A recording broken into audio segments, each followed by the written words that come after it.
Yeah, so like I think the biggest kind of war kind of issue that we have is actually probably with the regulatory environment and some of the ideas of the kind of current administration where they have become anti-innovation. And look, we've already seen like a pretty large percentage of the crypto venture capital go overseas. So like the idea that the United States would forfeit the Internet of property rights and money at such an early stage in its life, it just feels so absurd. It doesn't even feel like America in that way.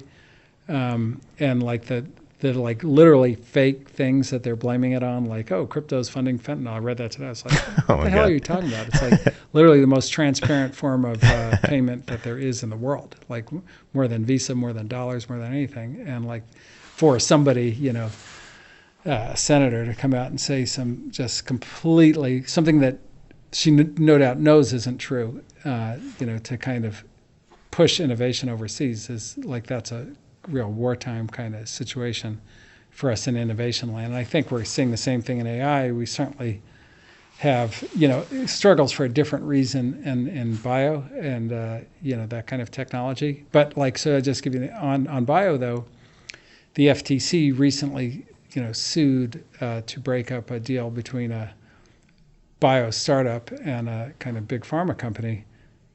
Like, it's pretty impossible to fund drug development if there's no M&A market.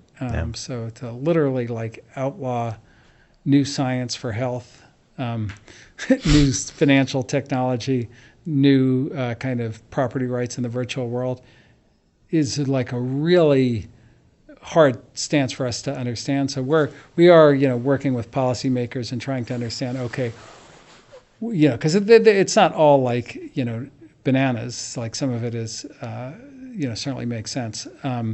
But to kind of shape that for like a future that's prosperous for America is like a big effort from the firm, and we're working hard on that. But that feels like wartime. That feels like, okay, now we have an actual threat, existential threat to innovation in America. In terms of being a tech optimist, I always like to go back to a quote from Andy Grove, which I absolutely love, which he said in the 90s.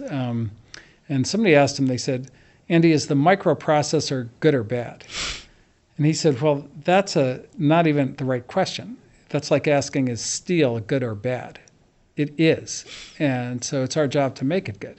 And that's, a lot how I feel about kind of all these technologies is, they are going to exist. Like you can't get rid of the wheel now. Like it's over. Like it's here. You can't get rid of AI now. It's over. It's here. Like you can't outlaw math. You can't like that. Paper's already out there. Like you're not going to stop it. Like the whole idea that you're going to stop people from doing it is just so crazy. So then the real question is like, okay, what do we have to do to make it good and positive for society and so forth? And by the way, without new technologies, like, how are we going to deal with pandemics or climate change or any of the real, issues facing the world? Like, it's not even possible without technology. Like, it's like lockdowns didn't work. None of the policy stuff worked. It works. Paxlovid. Yeah. That works. You have COVID, you take that, like you're good. That works. So we need technological solutions to these very, very daunting problems that we have with a, more and more populous Earth and all these kinds of things. So, that's how we remained optimistic. Yeah.